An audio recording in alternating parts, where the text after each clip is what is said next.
which kind of presentations, you have to be careful with this. Yeah.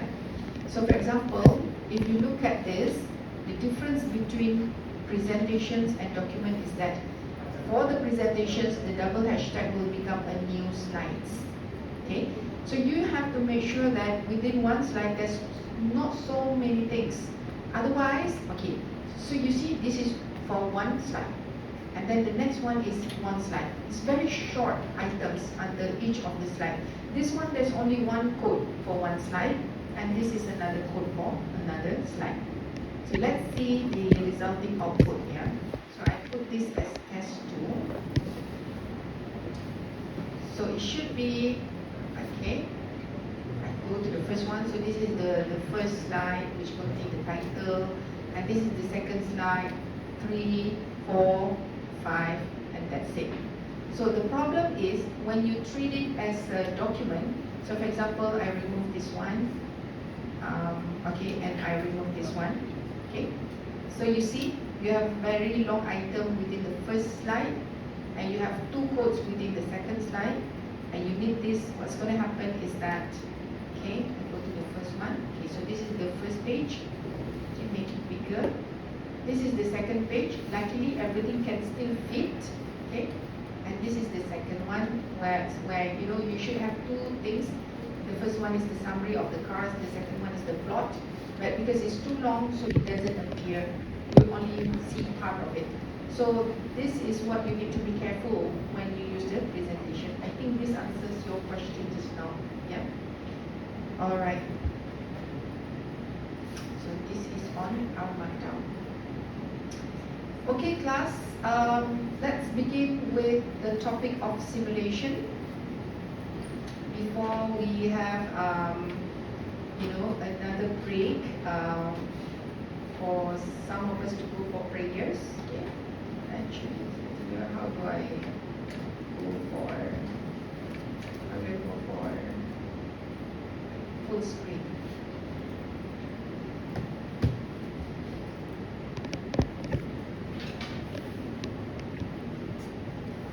Full screen. Okay. So today's topic is on simulation. So based on whatever you learned today, we will learn more topics of, I think we'll start learning about Monte Carlo simulation and all that starting from the following week after next week. So next week will be your test 1, okay? So many processes in statistics relies on being able to evaluate expectations of random variables, okay? Especially when it cannot be, like sometimes you have a certain distribution which is difficult to find the mean and difficult to find the standard deviation or its variance, or you want to do a bootstrap analysis. So sometimes in this case, it is, it is difficult to evaluate the expectation, and therefore you need to know how to do a simulation in order for you to get the expected value of a certain random variables. And also not just the expected value of random variables, but in the case where you want to find the quantiles of distributions. Yeah. So there are 3 examples given here. For example, the p-value in hypothesis testing.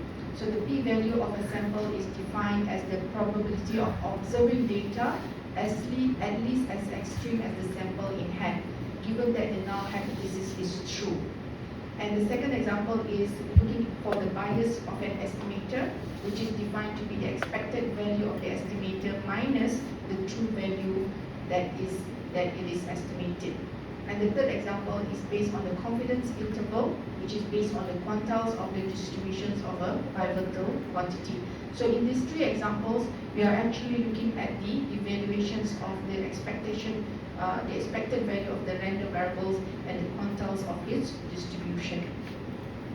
So in simple cases, we can evaluate this quantity analytically using statistical equations, as you know.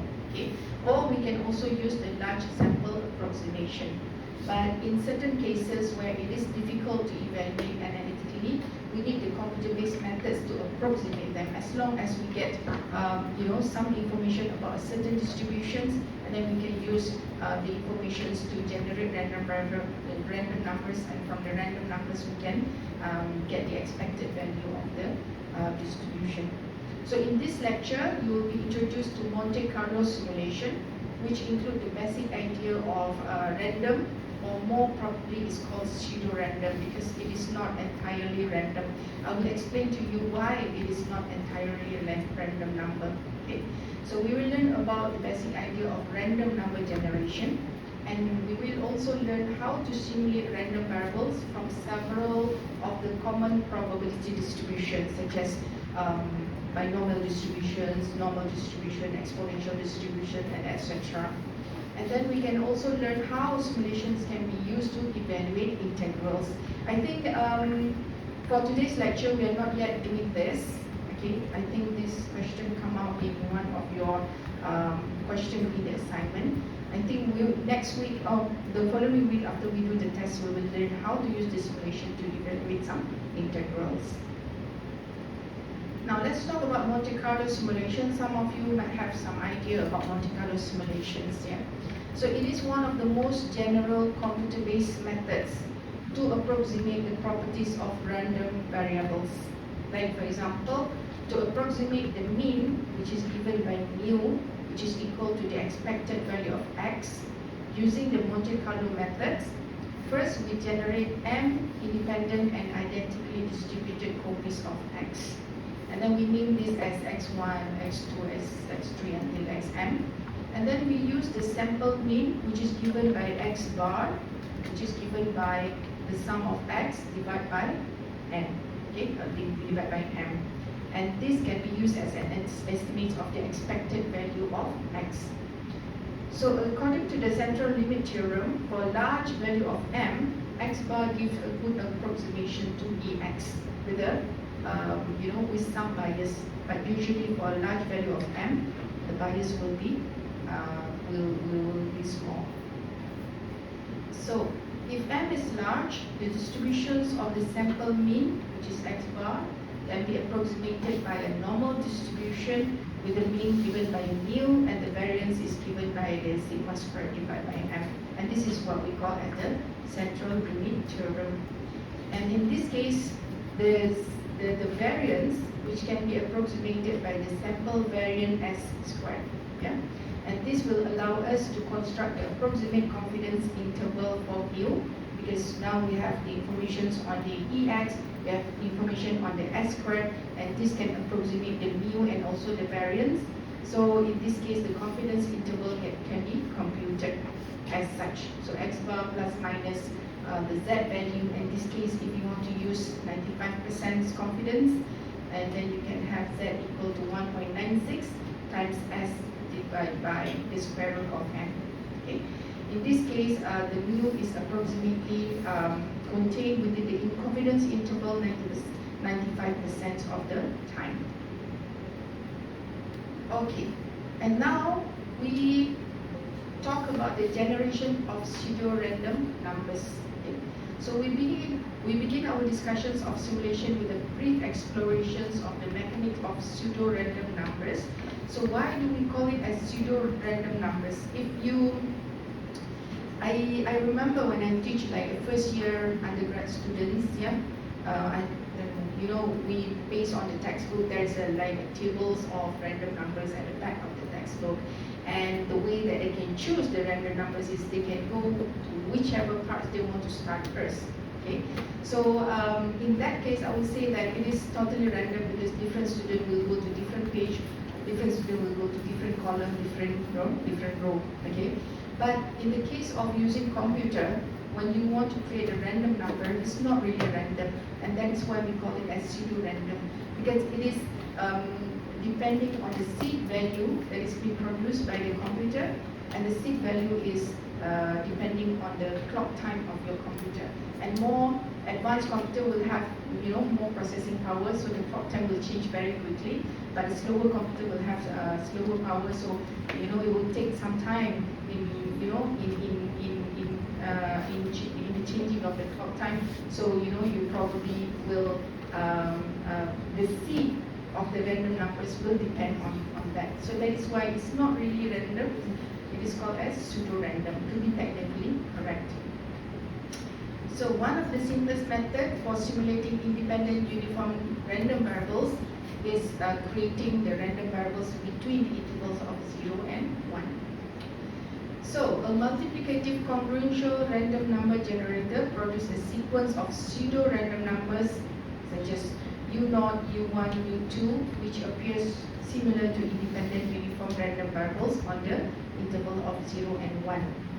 So in this case, we will do a demonstration on how do we, how the random numbers is actually generated. Later on, we'll just use a function in R in order for us to create the random numbers. But I think as the starting, it is important for you to know the technicality, the manual of creating these random numbers. So let m be a large integer. Okay, whatever integer you want to choose. It can be like 1 or, 1 is not large. It can be like 5,000, 5290, and etc. So let m be a large integer, and we have b, which is another integer which is smaller than m. Okay, so the value of b is often chosen to be near the square root of m. So b is actually much lesser than m. So if I just let you choose the value of m and the value of b, for each student you're going to come up with different numbers, and then you will end up with different random number generation. So different values of b and m give rise to pseudo-random numbers generator of varying quality. But there will be some cautionary warnings that I must tell you, because some of the choice of the value of m and b might not work. So we will talk about that later. So there are various criteria available for choosing the good values of this parameter, but it is always important to test the resulting generator to ensure that it is providing reasonable results. Okay. So let us look at the technicality of it. The first step is we take an integer, which is x0. x0 is chosen between 1 and m. So for example, you choose m to be 5,912. So x0 is chosen between 1 and those 5,000. So x0 is called as the seed. Next is we discuss the strategies for choosing the x0 as below. So once the seed has been chosen, then the generator proceeds as follows. So the next number will be x1, where x1 is b times x0 and the modulo of m. Okay, so this is actually multiplications. And then the first random numbers is given by u1. So u1 is given by x1 divided by m. So this u1 is the first pseudo-random numbers. It takes some values between 0 and 1. And then we continue with the next one. So x2 is given by the same b times x1 with the modulus of m, and u2 is given by x2 divided by m, and so on and so forth. So for example, you want to create 1,000 random numbers, so this will be ongoing process until u1000. Okay, so let us see. Not yet. I thought that we're going straight away to the coding. So always remember that m will always be the larger number and b will always be the smaller number. Actually, there's no a strict requirement on what b, the relationship between b and m is, except that b must be much less than m. But it is just a rule of thumb that b should be more or less than the square root of m. Okay? So if m and b are chosen properly, and then it is not disclosed to the user, it is difficult to predict the value of u2 given the value of u1 only. So in the resulting output, as you can see later, we will do it later.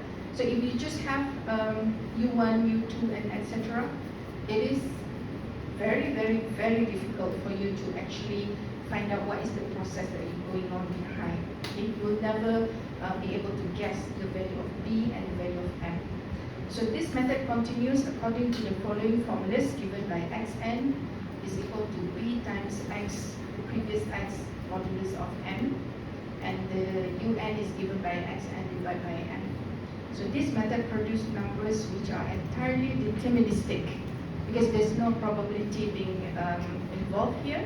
Okay, but to an observer who only see u1, u2, u3, and etc., they will never know what is the formula that derives this random number. and these numbers appear to them as random and unpredictable, but at least in the short term. So later I'm going to show you example in which we choose small number for M and B and large number for M and B, and you see that for the small m and small b, it is actually quite possible for someone to guess the patterns, because the patterns will stop at one point, and the randomness will stop at some point, and you will start to see the patterns. So my take is that when you want to choose m, you can actually choose a much larger value for m. So let's look at the technicality of this before we go for the coding. Okay, so let's see, here is what I mean. This is a small m, where m is equal to 7 and b is equal to 3. And then we take x naught equal to 2. So these are the three things that initially we are the one who decide this value. Okay, so that is compute x1. So x1 is equal to b, which is equal to 3 times 2, which is equal to x naught. And then modulus of 7, this is equal to 6. So u1 is equal to 6 divided by m. Yeah. So 6 divided by 7, then you get 0.857. And then x2 is 3, which is b times 6 is 6 is equal to x1 here. Modulus 7, which is equal to 4, so 4 divided by 7, you get 0.571. So we run this for 6 times, and then you can see the resulting output, the random numbers there. It appears to be totally random. Okay, there's no pattern here. So why don't we try to do this in R? Okay, so I need to do that. I need to look at this one. Okay, I don't have no. Okay.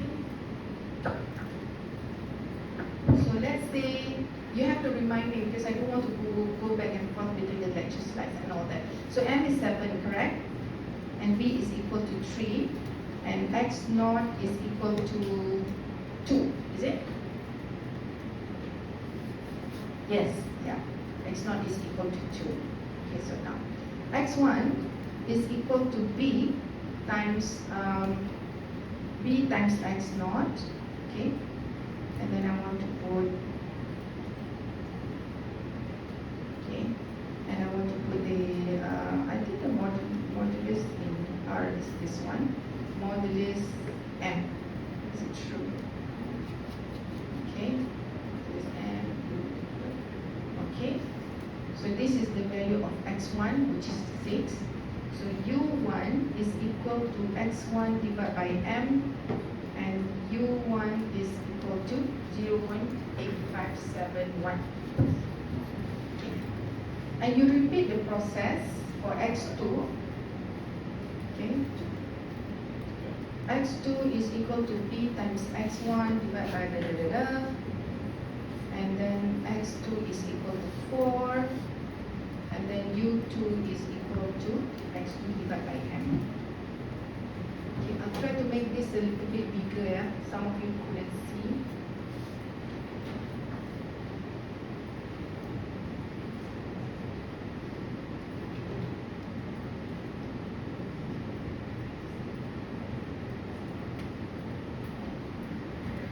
It's still small over there.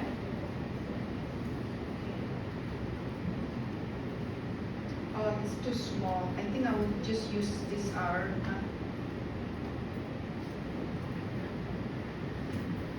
Because I used to teach in the postgraduate lab, they have at least 2 more TVs at the back.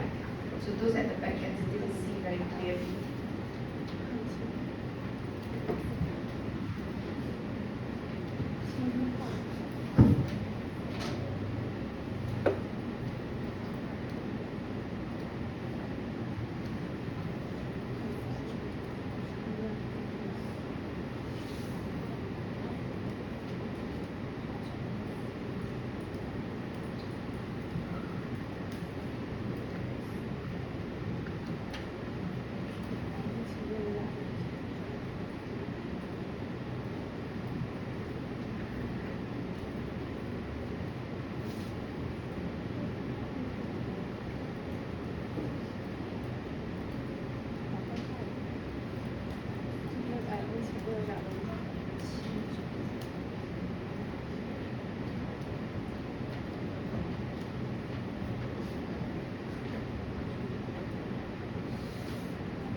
continue until U6.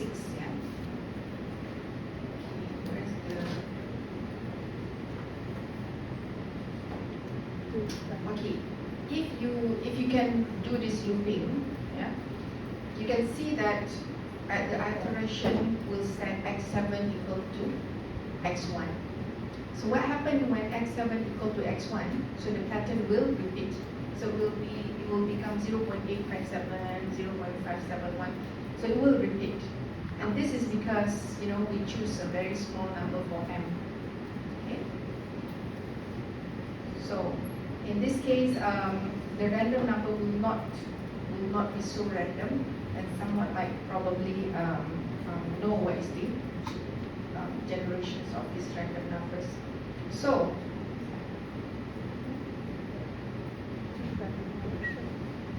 we should be careful in the choice of M and B to ensure that the cycle length is actually M. Okay. So note, for example, what happens when B is equal to 171 and M is equal to 29241. Okay. So in this case, let's say we choose x0 equal to 3, and then x1 is equal to 171 times 3, which is 513.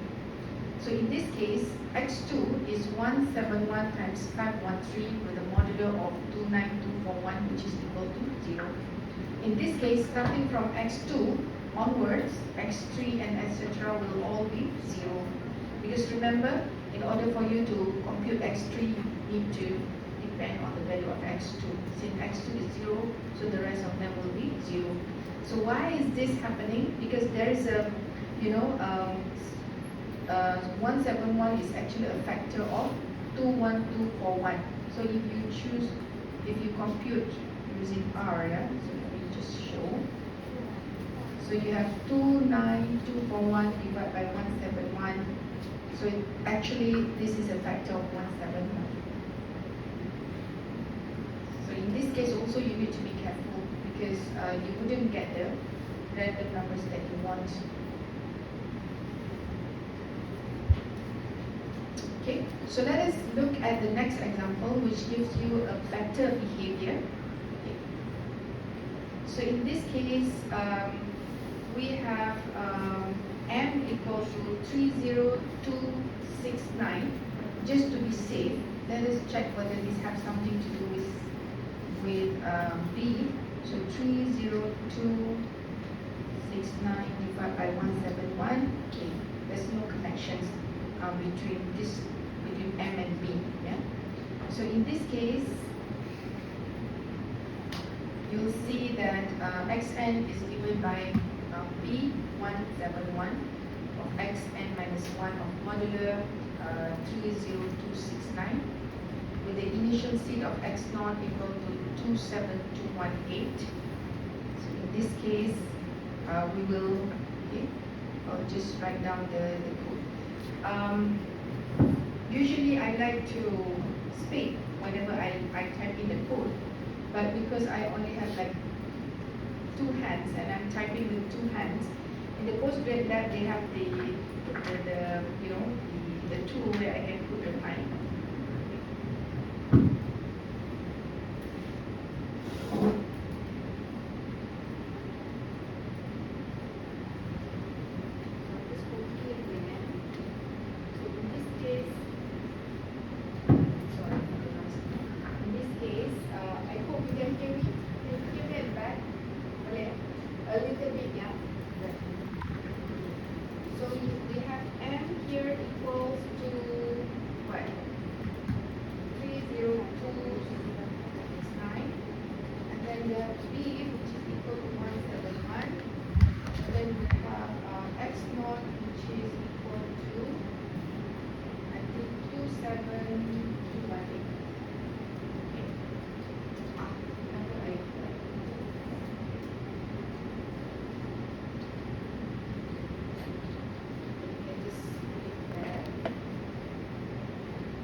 rather use RStudio because whenever I do a mistake, then I can just rectify right away. But never mind, because some of you can see if I use.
There is some concerns here because the number generated should be between 0 and 1. And just now, at my own computer, I use exactly the same code and I get the number between 0 and 1 actually. But in this computer, what is the number that you get? Is it between 0 and 1? Or is it like, shouldn't be like this. The number should be between 0 and 1. Okay?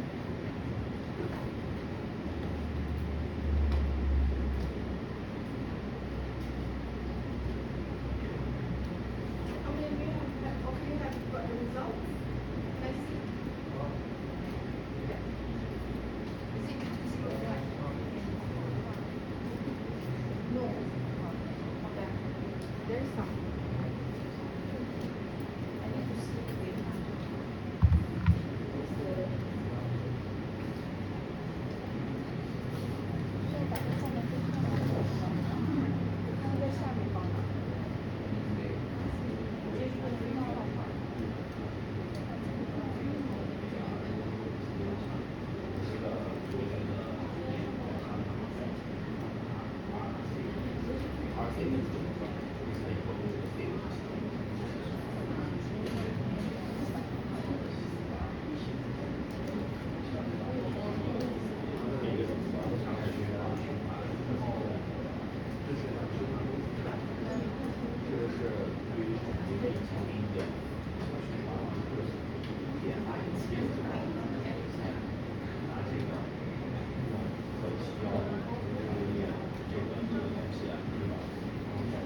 first number should be 0.76.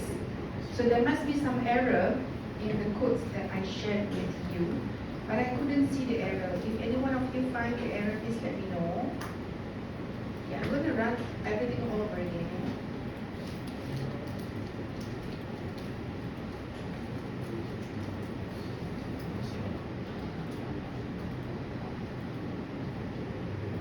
Yeah, I don't know what's wrong because I already checked that everything is correct. But when I do a manual calculation, the first number should be 0.76. So we're going to get back to this again. How many of you get this one as the first number? It should be 0.76. It's not 153 point something something.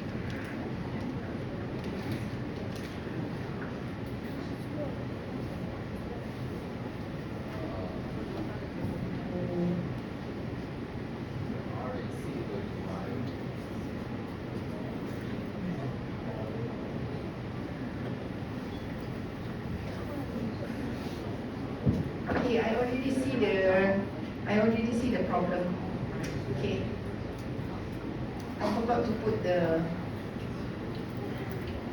bracket here.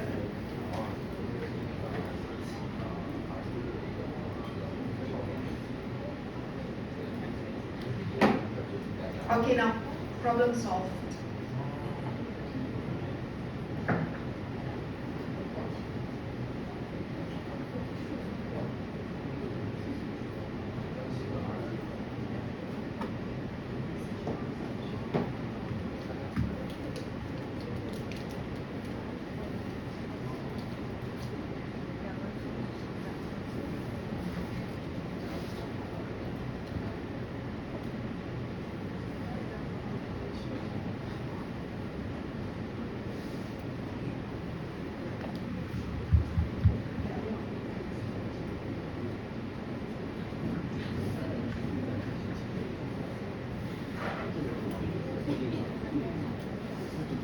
Okay, so I think let's take the break right now because it's quite late for some of us to do our prayer, and we'll come back at 7:10. Is it okay? How long do you usually get for your break? Oh, no break at all in other classes. Okay, 7:15 might be too long. I think around 7:10, 7:12 we will start again. Okay? Yeah, we'll see you again.